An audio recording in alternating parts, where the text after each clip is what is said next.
ఘనమైన నామమునకు మహిమ కలుగునుగాక. మన ప్రభువును రక్షకుడునునైన యేసుక్రీస్తుల వారి యొక్క ప్రశస్తమైన నామమునకే మహిమ, ఘనత, ప్రభావములు యుగ యుగములకు కలుగునుగాక. సర్వాధికారి అయిన దేవుడు ఆయన గొప్ప కనికరమును బట్టి మరొక శ్రేష్టమైన శుభదినములో దేవుని మాటలు మనము ధ్యానము చేయుటకు, నేర్చుకొనుటకు ప్రభు ఇచ్చిన ఈ గొప్ప సదవకాశమును బట్టి దేవాది దేవునికి మనము హృదయపూర్వకముగా స్తుతులు చెల్లించవలసిన వారుగా ఉన్నాం. అదే సమయములో దేవుని సన్నిధానములో దైవ సందేశము ద్వారా ఆత్మీయముగా బలపరచబడుతూ ఉన్న దేవుని ప్రియబిడ్డలైన మీ అందరికీ కూడా ప్రభు అయిన యేసుక్రీస్తు పేరట వందనములు తెలియచేయచ్చు ఉన్నాను. వందనములు అనేది మందిరములోకి వచ్చినప్పుడైనా చెప్పినప్పుడైనా చేతులు జోడించి చెప్పేది వందనం అంటారు. మీరు కడుపు కానించుకొని, ఎదల కానించుకొని ఇట్ట చెప్పేటటువంటి మంచి లక్షణాలు నేర్చుకోండి. అవునా? మంచి లక్షణాలు నేర్చుకోండి. మంచి లక్షణము అనేది వ్యక్తిత్వంలోని మార్పును తీసుకొస్తుంది. ఈరోజు మనం ధ్యానం చేయబోతున్న అంశభాగం ఏంటంటే, మందిరమునకు వచ్చేవారి జీవితం బాగుండాలంటే దేనిని మార్చుకోవాలి? మందిరమునకు, ప్రార్థనా మందిరమునకు వచ్చేవారి జీవితం బాగుండాలంటే అంటే జీవితం బాగుండాలంటే దేనిని మార్చుకోవాలి? మార్పు అనే విషయం మీద ప్రభువు మాట్లాడమన్నాడు. ఆ విషయాలు మనం ధ్యానం చేద్దాం. మత్తయి రాసిన సువార్త 21వ అధ్యాయము 29వ వచనంలో యేసు ప్రభుల వారు ఒక ఉపమానాన్ని చెప్పాడు. ఎప్పుడు ఆయనను దొరికించుకుందాం అని ఎదురు చూసే శాస్త్రులు, పరిచయులతో ఒక మాట మాట్లాడుతున్నాడు. 29:30 చదువుదామా? 29:30 చదువుదాం. వాడు పోను అని ఉత్తరం ఇచ్చెను గాని పిమ్మట మనసు మార్చుకొని. ఈ రోజు మనం ధ్యానం చేసే ప్రతి మాటలో ఇవి మార్చుకోవాలి అని ఉంటాయి. అవేంటో మనం చూడబోతున్నాం. పిమ్మట మనస్సు మార్చుకొని పోయెను. అతడు రెండవ వాని యొద్దకు వచ్చి ఆ ప్రకారమే చెప్పగా వాడు అయ్యా పోదుననెను గాని పోలేదు.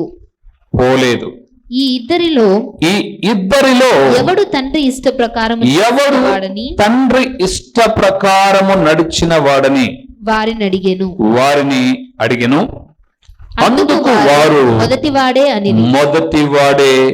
అనేది. మీకు అర్థం కావడానికి 28 కూడా చదివించానా? 28 వచ్చింది. మీకేమి తోచుచున్నది? ఒక మనుషునికి ఇద్దరు కొడుకులుండిరి.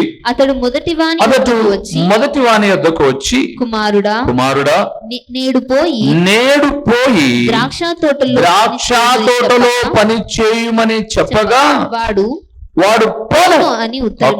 యేసు ప్రభుల వారు ఒక ఉపమానం చెప్పాడు. ఒక తండ్రికి ఇద్దరు కొడుకులు ఉన్నారు. వారికి ఒక వ్యవసాయ పొలం ఉంది, అందులో ద్రాక్ష తోట ఉంది. ఈ తండ్రి ఏదో పని మీద బహుశా పల్లె నుంచి పట్టణానికి వెళ్తున్నాడేమో. పెద్దవాడిని పిలిచి అడిగాడు, రేయ్, తోటలో పని జరుగుతుంది, సో నువ్వు కూడా వెళ్ళి ఆ తోటలో పని చేయపో అని అన్నాడు. వాడు ఖరాఖండితంగా చెప్పాడు, నేను పోను అన్నాడు. వాడు అయ్యా, అమ్మ, నాన్న ఇట్లాంటి ఏం మాట్లాడలే, నేను పోను అన్నాడు. ఇప్పుడు తండ్రి రెండవ వాని దగ్గరకు వచ్చి చెప్పాడు. అది 30 వచనం మనం చూస్తాం. అతడు రెండవ వాని యొద్దకు వచ్చి ఆ ప్రకారమే చెప్పగా వాడు అయ్యా, చెప్పండి, అయ్యా పోదునా నేను. లోకంలో ఒక నానుడు ఉంది, అతి వినయం దురత లక్షణం అని. వీడు అన్నాడు, రే పొలంలో పని జరుగుతుంది వెళ్ళు అంటే, అయ్యా పోతానయ్యా అన్నాడు. ఈ తండ్రి బజార్లో పని ముగించుకున్నాడు, పొలం దగ్గరకు వచ్చాడు. చిన్నోడు అయ్యా పోతా అన్నాడు కదా, పోయింటాడులే అని వచ్చాడు. కానీ ఆ పొలంలో జరుగుతున్నది ఏంటంటే, పోను అన్నవాడు ఆ పొలములో పని చేస్తూ ఉన్నాడు. అయ్యా పోదును అన్నవాడు పొలంలో లేడు. పోతా అన్నవాడు లేడు, పోను అన్నవాడు ఉన్నాడు. కానీ ఇరువురి గురించి మాట్లాడుతున్నప్పుడు ఎవడో వీరిలో తండ్రి ఇష్టాన్ని నెరవేర్చినవాడు అని చెబుతూ ఒక ప్రశ్న వేసినప్పుడు మొదటివాడే అని అన్నారు. కానీ ఇక్కడ ఒక ప్రాముఖ్యమైన విషయాన్ని మనం చూస్తే, పోను అన్నవాడు మనస్సు మార్చుకొని ఏం చేశాడు? పోయాడు. ఈరోజు ప్రభువునందు ప్రియులారా, దేవుని మందిరానికి వచ్చి మీ వస్త్రాలేం చూపించుకోవాల్సిన అవసరంలా, లేదా మీరేసే కానుకతో సేవకులేదో తెగ బతికిపోతారని ఆలోచించాల్సిన అవసరంలా, లేదా మీరేదో ప్రార్థనకు వచ్చి దేవునికి ఏదో ఒరుగుతుందని అనాల్సిన అవసరంలా. ఇక్కడికి వచ్చేది మీరు ఎందుకు అంటే, పాత జీవితాన్ని, వ్యక్తిత్వంలో ఉన్నటువంటి చెడ్డ లక్షణాలను విడిచిపెట్టి మనస్సు మార్చుకొని బ్రతకడానికి. అది గుర్తుపెట్టుకోండి. మీరేదో ఆరాధన చేయడం వల్ల దేవునికి ఏదో ఒరిగింది, మందిరానికి ఏదో ఒరిగింది, మీ ఇంటికి ఏదో వస్తుంది, అస్సలు రావు. అందుకే అక్కడ అన్నాడు, పోను అన్నవాడు మనస్సు మార్చుకున్నాడు. ఒక 4 పేపర్లు వెనక్కి రండి. అంటే మత్తయి సువార్త 18వ అధ్యాయం ఒక 2 పేపర్లు వెనక్కి రండి. 3వ వచనాన్ని ఒకసారి మనం చూద్దాం. 3వ వచనాన్ని మత్తయి రాసిన సువార్త 18వ అధ్యాయము 3వ వచనాన్ని చూద్దాం. మీరు మార్పు నొంది బిడ్డల వంటి వారైతేనే గాని పరలోక రాజ్యములో ప్రవేశింపరని మీతో నిశ్చయముగా చెప్పుచున్నాను. యేసు ప్రభుల వారి వెంట నడుస్తున్న 12 మంది శిష్యులలో ఒక వాదన వచ్చింది. రే మనమందరం ప్రభు అడుగుజాలలో నడుచుకుంటూ వెళ్ళిపోతున్నాం కదా, ఎవడరా మనలో గొప్ప? ఎవడు గొప్ప? పేతురు ప్రతిదానికి వెనకబడి వెళ్తుంటాడు. పేతురు గొప్ప? యేసు ప్రభుల వారు ఎక్కడ ప్రార్థనకు వెళ్ళినా పేతురు, యోహాను, యాకోబులు ముగ్గురిని తీసుకెళ్ళిపోతాడు. వాళ్ళల్లో ఎవరా గొప్ప? ఇలాంటి వాదన వాళ్ళల్లో వాళ్ళు మాట్లాడుకుంటున్నారు. యేసు ప్రభుతో ఎవరు చెప్పలా. యేసు ప్రభుల వారు అంతరంగములను ఎరిగిన దేవుడు కాబట్టి ఆయన వారి మధ్య ఒక చిన్న బిడ్డను ఎత్తుకొని నిలవబెట్టి, మీలో ఎవడైనా గొప్పవాడు కావాలి అంటే ఈ పసిబిడ్డ వలె ఎలాగుండాలి? మీరు తగ్గించుకోవాలి, మార్పు చెంది తగ్గించుకోవాలి అన్నాడు. ప్రభునందు ప్రియులారా, మీకు ఒక చిన్న ఉదాహరణ చెప్తాను. చిన్న ఉదాహరణ. లాస్ట్ వీక్ అక్కడ సాత్విక్, దర్శను నీళ్లు తాగడానికి పోటీ పడుతూ నవ్వుకుంటూ ఆడుకుంటూ ఉన్నారు. పిల్లల స్వభావం చెప్తున్నాను. ఆడుకుంటూ నవ్వుకుంటూ ఉన్నారు. అందరం పాట పాడుతున్నాం. నేను ఇక్కడ నుంచి ఏం వేద్దాం వాని మీద అని చెప్తే ఏమి లేదు, ఈ పాటల బుక్ వాళ్ళ ముందర ఇసిరేసాను. ముందు వేశాను, కొట్టల వాళ్ళ ముందు వేశాను. వేసి ఏం చేస్తున్నారు మీరు? వాళ్ళకు అర్థమైపోయింది మేమేదో చేయకూడదు చేస్తున్నాం, అందుకే పాటల బుక్ వచ్చి మా ముందు పడింది అని. నువ్వే తీసుకురా పాటల బుక్. నేనేం పాట పాడుతూనే ఉన్నాను, నువ్వే తీసుకురా అన్నాను. దర్శన్ తీసుకొచ్చి బుక్ ఇచ్చాడు. ఇదంతా మీరందరూ చూశారు, నేను చేశాను. ఆరాధన అయిపోయింది అనుకుందాం. కిందన దర్శనం పిల్లలందరూ డ్యాన్సులు వేసుకుంటూ క్రిస్మస్ కని ప్రిపేర్ అవుతూ ఉన్నారు. ఇప్పుడు దర్శన్ దగ్గరకు పిలిచి ఏం తిన్నావు అని అంటే, పెరుగన్నమో చికెనో ఏదో తిన్నానని అంకుల్ పిలిచాడని ప్రేమగా దగ్గరికి వస్తాడు. ఇదే పుస్తకం అంత పెద్దగా ఉన్నటువంటి మీ ముందేసి ఏమ్మా పాట పాడుకోకుండా ఉండవు అన్నాను అనుకోండి, మీ ముఖాలు ఎన్ని రకాలు తిరుగుతాయి. వీలైతే భార్యాభర్తలు ఇద్దరు కలిసి మా మీద మీకు ఎప్పుడు ఉద్దేశమే, మమ్మల్ని ఎప్పుడు మీరు తక్కువ చేస్తున్నారు అని మాట్లాడడానికి కూడా వెనకాడరు. అది పసిబిడ్డకు పెద్దవాడికి ఉన్న తేడా. దేవుడు అన్నాడు, మీరు మార్పు చెంది పసిబిడ్డల వలె తయారవ్వకపోతే మీరు పరలోక రాజ్యాన్ని చేరరు అన్నాడు. కానీ కొంతమంది వైఖరి చెప్పమంటారా? నేను ఇంకా అంశభాగంలోనికి వెళ్ళలేదు. ఇర్మియా గ్రంథం 13వ అధ్యాయము 23వ వచనాన్ని చూద్దాం. ఇర్మియా గ్రంథం చాలా ప్రాముఖ్యమైన మాట. 13వ అధ్యాయము 639వ పేజీలో ఇర్మియా గ్రంథం 13:23 వచనం. కూషు దేశస్థుడు, ఈరోజు ఎక్కడ చదివిన మార్చుకొనుట, మార్పు ఇలాంటి మాటలే ఉంటాయి. కూషు దేశస్థుడు తన చర్మమును మార్చుకొనగలడా? చిరుత పులి తన మచ్చలను మార్చుకొనగలదా? మార్చుకొనగలిగిన ఎడల కీడు చేయుటకు అలవాటు పడిన మీరును మేలు చేయ వల్లపడును. అక్కడ ఒక 2 వ్యక్తులను చెప్పాడు. మొదటిది ఏ దేశస్థుడు? కూషు దేశస్థుడు. మీకు అర్థం కావడానికి చెప్తాను. ఆఫ్రికన్స్ ఎలాగుంటారు? నల్లగా ఉంటారు కదండి. Nigerians, Africans. మేము అంత దూరం పోలే అన్నా ఏం పర్లే, మనం యూట్యూబ్లో ఆఫ్రికా వాళ్ళు ఎలాగుంటారని గూగుల్లో కొడితే వాళ్ళందరూ ఉన్న రకాలన్నీ బయటకు వస్తాయి. వాళ్ళకు మీరు ఒక బక్కెటకు ఫేర్ అండ్ లెవెల్ వేసి ఒక 4 రోజులు రుద్దండి, తెల్లగైతారోళ్ళు కారోళ్ళు.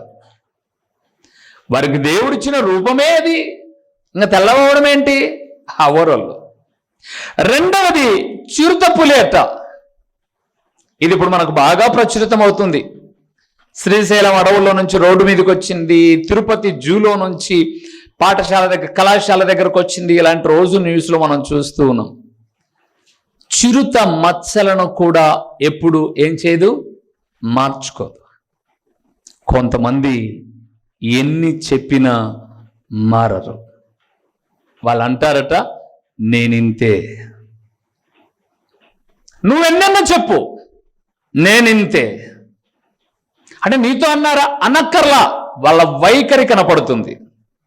మీరు ఎన్ని ప్రసంగాలన్నా చేయండి, ఒకవేళ లాస్ట్కు యేసు ప్రభుల వారే ఇక్కడ దిగి ప్రసంగం అలనాడు కొండ మీద చేసినట్టు చేసిన ఆఫ్రికన్స్ తెల్లగారు, చిరుత పులి మచ్చలు పోవు, నా బ్రతుకు కూడా ఏం కాదు. అయితే ఒక్క మాట చెప్పగలను, చాలా పర్యాలు చెప్పాను ఈ మాట సందేశాల్లో. క్రీస్తు బోధలతో నీ బ్రతుకు మార్చుకోకపోతే, బాగా వినండి, క్రీస్తు బోధలతో నీ బ్రతుకును మార్చుకోకపోతే బాధలతో నీ జీవితాన్ని ముగిస్తావు.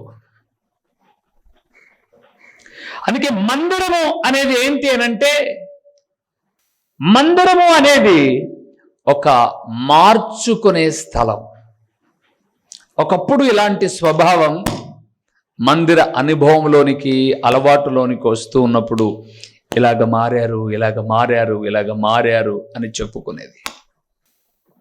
ఏం మార్చుకోవాలి? మందిరానికి వచ్చి మనం ఏం మార్చుకోవాలి చూద్దామా? ఏమి మార్చుకుంటే మన జీవితాలు మన పిల్లలకు, కుటుంబాలకు దీవెనకరంగా ఉంటాయో, మార్చుకోవలసినవి ఏమిటో మందిరముకు వచ్చే వ్యక్తులు చూద్దాం. మొదటి విషయానికి వద్దాం.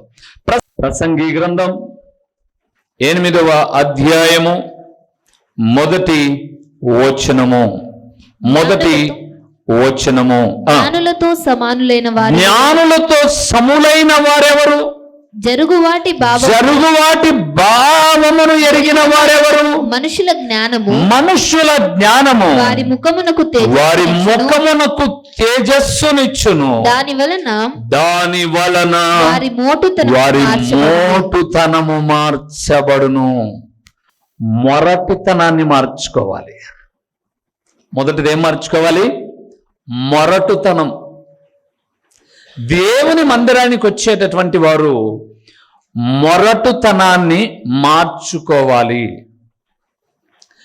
మొరటుతనానికి మార్చుకోవడానికి మీరు ఏ కళాశాలకు వెళ్ళాల్సిన అవసరంలా క్రమముగా మందిరానికి వచ్చి దైవికమైనటువంటి వాక్యాన్ని నువ్వు వింటూ అవలంబిస్తూ ఉంటే నీలో అద్భుతకరమైనటువంటి లక్షణాలు బయటకు వస్తాయి.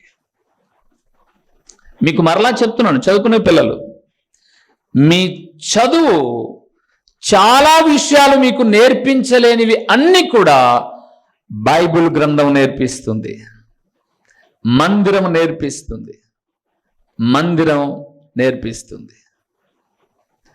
మోటుతనం అనేది చాలా విషయాల్లో, మొదటిది మాటలలో మోటుతనము చూడండి. మనము ఏ ప్రాంతానికి, ఇక్కడోళ్ళు ఉదాహరణకు మన రాయలసీమ వాసులు ప్రపంచంలోని ఏ దేశానికి వెళ్ళినా వారు మాట్లాడితే వెంటనే కనుక్కుంటారు మీది రాయలసీమనా అని. ఎందుకు? మన వాళ్ళ మాటలు అట్లుంటాయి. పాఠశాలలో పిల్లలను ఇంగ్లీష్ మీడియంలో చేర్పించారు కదండి మీరు. ఇంగ్లీష్ మీడియాల్లో చేర్పించి మీరు గమనించి చూడండి. మన పులివెందుల వరకు ఆలోచన చేద్దాం, బయట దాకా వదిలేండి. మన పులివెందుల స్కూళ్ళల్లో ఒక్కొక్క వ్యక్తికి నర్సరీ నుంచి 10,000, 20,000, 30,000, 50,000 వరకు 10th క్లాస్ వరకు మీరు పెడుతున్నా కూడా ఏమంటారు, చే ఏందది వాడు మాట్లాడే మాట. ఇంగ్లీష్లో ఏయ్ వాట్ ఇస్ దిస్ అంటారా ఇంగ్లీష్ మీడియంలో పిల్లలు, మీ పిల్లలు. ఇంకోటి వాళ్ళ ఫ్రెండ్తో మాట్లాడేటప్పుడు రే వాట్ ఈస్ దిస్, ఏంటిది ఇలా చేస్తున్నావేంటి అంటారా, ఛే ఏంది మన వాళ్ళు మాట్లాడేది. అంటే వీళ్ళ భాషలో ఏమొచ్చింది? మోటుతనం. రెండవది, మీరు పాఠశాలలోనికి వెళ్తున్నప్పుడు, నేను నా కొడుకు ప్రత్యేకంగా కూర్చోబెట్టి చెప్పి పంపించాను. దైవస్వరూప్ 10th క్లాస్ చదువుతున్నావు, బ్యాప్టిజం తీసుకున్నావు, మీ క్లాస్మేట్స్ ఎవరిని నువ్వు ఒర్రే అని పిలవగాకు, వాళ్ళు పిలిస్తే సున్నితంగా చెప్పు. నన్ను చూడు, రే ఎరా అని ఎవరిని అనను, ఏ నానా అని పిలుస్తా. ఒకసారి ప్రవీణ్ రే లక్కీ ఇట్రా అని అన్నాడు.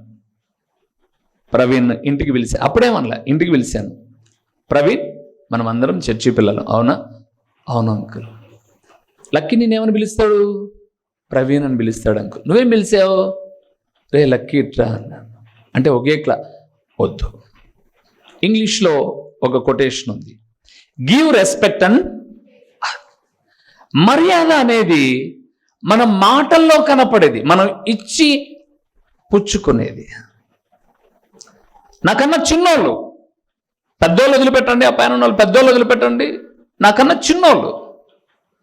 ఫర్ ఎగ్జాంపుల్, నేను ప్రతాప్ను పిలిచేటప్పుడు ఎట్లా పిలిచింటా? ప్రతాపయ్య రాకొచ్చు, మదయ్య రాకొచ్చు. ఎందుకు? గౌరవం అనేది మనం ఇచ్చేటప్పుడే పిలుచుకునే విధానం. తల్లిదండ్రులకు స్వేచ్ఛ ఉంది, రే చదువుకో బాగా, చదువుకో బాగా. తల్లిదండ్రులకు స్వేచ్ఛ ఉంది.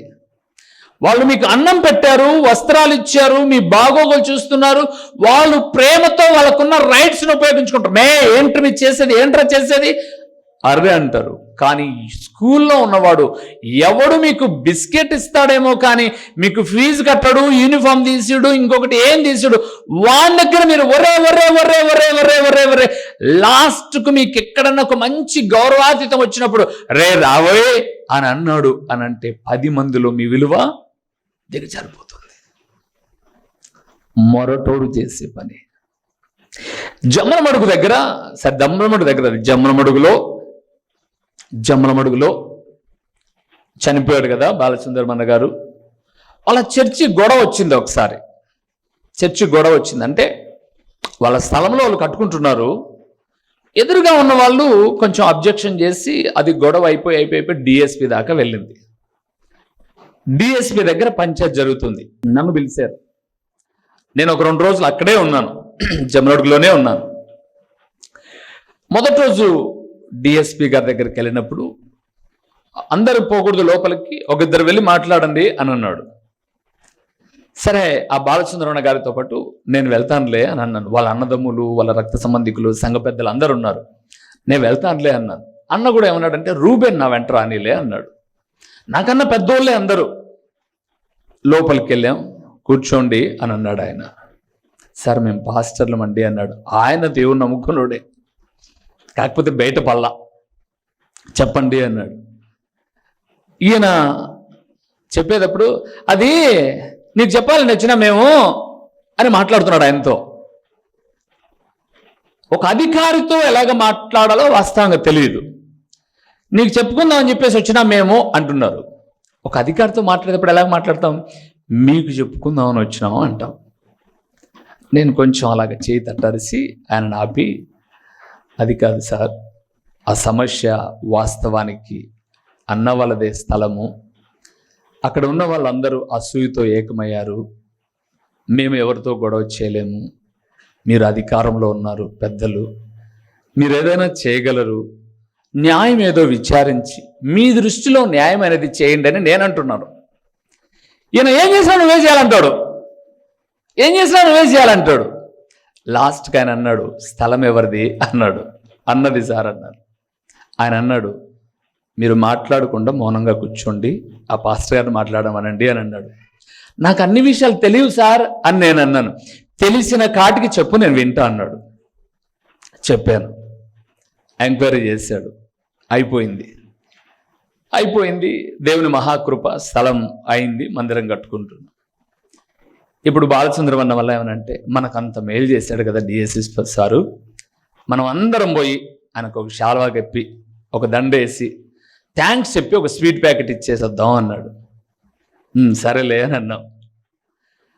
అందరం వెళ్ళిపోయాం. ఇప్పుడు శాల్వాకు నేను అవసరంలా, వాళ్ళ సంఘస్థులు కలుపుకొని వాళ్ళు వెళ్ళాలని ఉంటారు. నేను బయట ఉన్నాను, వాళ్ళు లోపలికి వెళ్ళారు. అందరు లోపలికి వెళ్ళి ఒకరి తర్వాత ఒకరు, నువ్వు బాగా చేసినావు, మాకు చాలా మేలు చేసినావు అని చెప్తుంటే, ఆ రోజు వచ్చిన పాస్టర్డి అని అన్నాడు. బయట ఉన్నాడు సార్ అన్నాడు. ఆయన రమ్మనండి లోపలికి అన్నాడు. ఆయన రమ్మనండి లోపలికి అని అన్నాడు. ఇది నేను చెప్పే మాట ఒక 15 సంవత్సరాల క్రితం మాట. నేను వచ్చాను, నిలబడుకున్నాను. ఆయనతో మాట్లాడుతున్నప్పుడు అందరము థ్యాంక్స్ చెప్పడానికి వచ్చామన్నప్పుడు అందరు వెళ్ళిపోయారు. అందరిని పొమ్మన్నాడు. మీరు ఉండండి పాస్టర్ గారు అని అన్నాడు. నేనున్నాను, అక్కడే ఉన్నాను. అందరు బయటకు వచ్చారు. రా పదా అని అన్నాడు. అన్న ఏమో సార్ ఉండమన్నాడు, ఉంటాను లేదు అని చెప్పు అని. ఉండిరా అని అన్నాడు. గట్టిగానే మాట్లాడతాడు అన్న. ఆయనలో స్వార్థమేమి లేదు, తప్పేమి లేదు, ఆయన స్వభావం అది. బయటికి వెళ్ళిపోయేటప్పుడు మీరేం చెప్పారు నాతో మొదటి రోజు? కర్నూలు బైబుల్ కాలేజీలో పాస్టర్ ట్రైనింగ్ అన్నారు. మీ పాస్టర్లకు అధికారులతో ఎట్లా మాట్లాడాలో ఒకరోజు కూర్చోబెట్టి క్లాస్ అన్నాడు.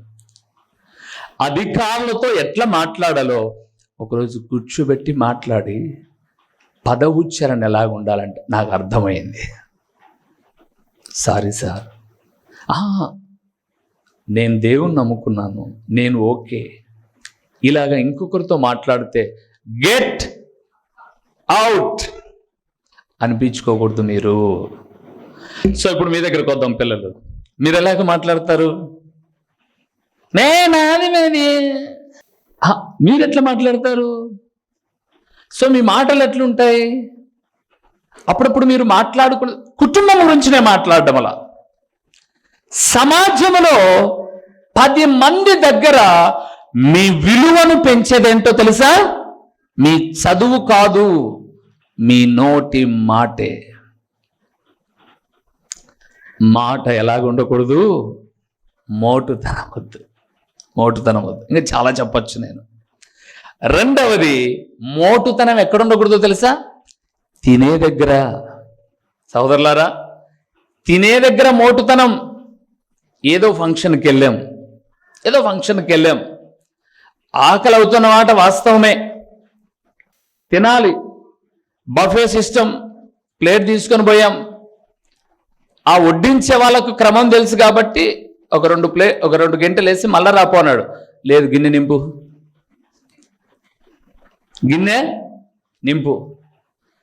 గిన్నె నిండుతా అన్నం ఉంటే గిన్నె నిండుతో కూర ఉంటే బండ మీద కలుపుకుంటావా? ఇప్పుడు తినే విధానం బాగా గుర్తుపెట్టుకోండి. నాకు పెద్దలు చెప్పిన విషయమే. మనకు బాగా ఆకలి ఉన్నా, తినాలని ఉన్నానంట, కొంచెం కొంచెం కొంచెం కొంచెం 10 మాటలు పెట్టించుకున్నా కూడా ఏమనుకుంటారంటే, నేను బాగా చేసింటే అన్న మళ్ళా మళ్ళా అడిగి పెట్టించుకున్నాడు అంటారంట. ఒకేసారి గిన్నె నిండుగా పెట్టించుకుంటే 8 తినాడు అంటారట. ఏది మేలు? కొంతమంది గిన్నె నిండుతో ఉంటే కానీ, ఒకవేళ కొంచెం పెట్టామనుకోండి, ఇంత రొంత పెట్టాను ఒకదుపా అంటారు. ప్రభువు ఘనమైన నామమునకు మహిమ కలుగునుగాక. మన ప్రభువును రక్షకుడునునైన యేసుక్రీస్తుల వారి యొక్క ప్రశస్తమైన నామములో ఆత్మీయులు, వాక్య వీక్షకులు, మా ప్రియులైన మీ అందరికీ 2026వ సంవత్సరపు నూతన సంవత్సరపు శుభాభివందనములు మీకు తెలియచేయచ్చు ఉన్నాను. వందనములండి. దేవుని మహాకృపను బట్టి ఈ సంవత్సరం ప్రభు మాట్లాడుతూ ఉన్నాడు. ద్వితీయోపదేశకాండం 2వ అధ్యాయము 7వ వచన ప్రకారముగా ఆయన మనకు తోడై ఉండి నడిపించబోతూ ఉన్నాడు. ఏమీ తక్కువ కాదు. అయితే మీరు చేయాల్సినదల్లా 3వ యోహాను పత్రిక 1వ వచనంలో చెప్పబడిన రీతిగా, ప్రియుడా నీ ఆత్మ వర్ధిల్లుచున్న ప్రకారము నీవు అన్ని విషయములలో వర్ధిల్లుచు సుఖముగా సౌఖ్యముగా ఉండాలని నేను కోరుకుంటున్నాను అన్న రీతిగా, దేవుని ప్రియబిడ్డలారా, వాక్యానుసారముగా మీరుండండి.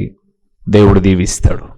ఇదేనా సేవకుడు ఒక 6 నెలలు ఈ టీవీ పరిచర్య ద్వారా కొందరికైనా దేవుని సత్యవాక్యాన్ని ప్రకటిద్దాం అని ఆశపడినప్పుడు, దేవుడు ఆశ కలిగిన ప్రాణాన్ని తృప్తిపరిచి ఎందరో పిల్లలను ఆయన లేవనెత్తి సహకారులుగా 6 నెలలు అనుకున్న ఈ పరిచర్య 6 సంవత్సరాలు నిరంతరంగా కొనసాగడానికి ప్రభు సహాయం చేశాడు.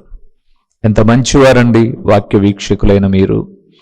ఏ రోజు కూడా గూగుల్ పే కానీ, ఫోన్పే కానీ, లేదా QR కోడ్ కానీ, అకౌంట్ నెంబర్ కానీ ఇలాంటివి ఎప్పుడూ మెన్షన్ చేయకపోయినా పరిచర్య భారభరితమైనది అని గ్రహించి నన్ను ప్రేమించే తల్లులు, తండ్రులు, నా ప్రియ సహోదరి సహోదరులు, భారభరితమైన ఈ పరిచర్యలో మీ గుప్పిలిని విప్పుతూ వచ్చారు. చిన్న చిన్న అర్పణలు మీకు భారం కాదు, కానీ మాకు పరిచర్యలో మాత్రం మా భారము తేలిక చేయడానికి ఉపయోగపడుతూ వచ్చాయి. ప్రియులారా, ఈ సంవత్సరం కూడా సువార్త ప్రకటనలో మా వంతుగా మేము ప్రయాసపడతాం. వాక్య ప్రకటన కొరకు మీ వంతుగా మీ ప్రార్థనా సహకారం అందిస్తూ, మీ ప్రార్థనా విషయాలు కూడా మాకు తెలియచేయండి. ఎప్పటికప్పుడు మీ కొరకు ప్రార్థిస్తూ, నిండు మనస్సుతో దేవుని వాక్యాన్ని ప్రకటిస్తూ మేము ముందుకు వెళ్తాం. మరొకసారి నన్ను ప్రేమిస్తూ దేవుని వాక్యాన్ని ఎంతగానో అభిమానిస్తున్నా దేవుని ప్రియబిడ్డలైన మీ అందరికీ కూడా ఈ సంవత్సరం దీవెనకరంగా, ఆశీర్వాదకరంగా ఉండాలని నిండు మనస్సుతో కోరుకుంటూ, మీ కొరకు ఎల్లప్పుడూ ప్రార్థించే వాక్య సేవకులు, దైవజనులు ఓ రూబేన్ గారు. శుభవందనములు మీ అందరికీ.